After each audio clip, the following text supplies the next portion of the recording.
What's up, guys, and welcome back to another episode of Turf Therapy.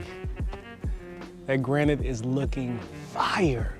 Now, she's not all the way filled in. We still do have some thin areas. I think we're about 6 weeks from seeding to date, and there's a little bit of thin areas still, like, you know, right here is not all the way filled in, and this corner spot right here hasn't really filled all the way in. But if it doesn't fill in before our first frost, I'm not worried, because I know it will fill in the beginning of the spring, because it's gotten established. Kentucky bluegrass like to do this thing called sprout and pout, meaning when Kentucky bluegrass initially germinates, it's more focused on root development than throwing out foliage in that first stage. So no worries, but that color looks good. Now, we're gonna get a clean mow in, and I'm gonna show you what the side plot looks like after we did that lawn Energizer application last week. Additionally, I got some mystery product. So stick around to the end so you can find out more about this mystery product that I received from Simple Lawn Solutions. All right, let's get this mow in.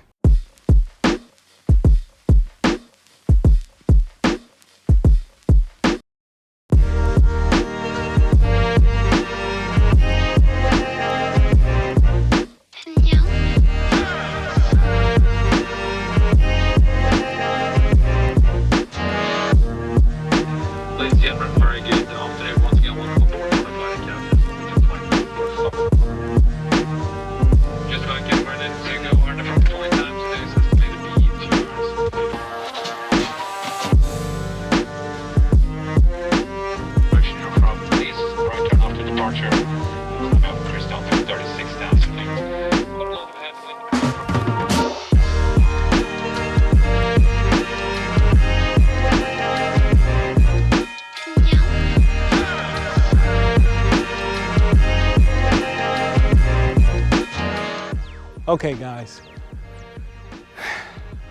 I think we got about 2 shades darker.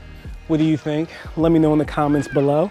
But we're not done yet. I know we can get darker.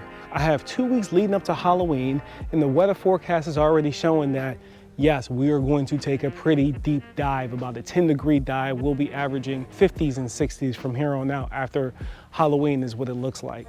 So since I have 2 weeks out from Halloween, what I'm thinking is, I know that I can hit this with iron a week before Halloween and get a deeper, darker green. This is the mystery product that we got from Simple Lawn Solutions. Yeah, mystery, right? So what I'm gonna do is I'm gonna apply this product this week, see what type of visual reaction, if we get any at all, and then we can debate on what this may or may not be after we see what it does or doesn't do visually. So we're gonna run this mystery bottle right over here on the lawn. I'm gonna put it at, I got application rates, I did get that. So on the front, I'm gonna go 5 ounces per 1,000 square feet. And on the side plot, we're gonna push it to the limit, lawn pusher, talking to you. And I'm gonna put it at about 8 ounces per 1,000 square feet. Yeah, I think that should be a safe place to play. And then I'll bring you back next week and let you see what it looks like. So if you're in an environment like mine and you're slowly creeping up into your dormancy window here in the near future, do not become complacent. Every mow counts. I don't care if you're just cutting off just the tip. You know, it's still worth every push and every pass. And let's be honest, we're gonna be indoors for like 3 or 4 months, not being able to mow, so you might as well get every mow in while you can. All right, guys, so it's time to get this mystery solution in here. One cool tip that I love to do, me personally, right, is I love to apply after I mow, especially when I'm laying stripes, because it makes it really easy for you to know where you're applying. Let's get this spray job done and come back in a week and see what we're working with, all right? Let's do it.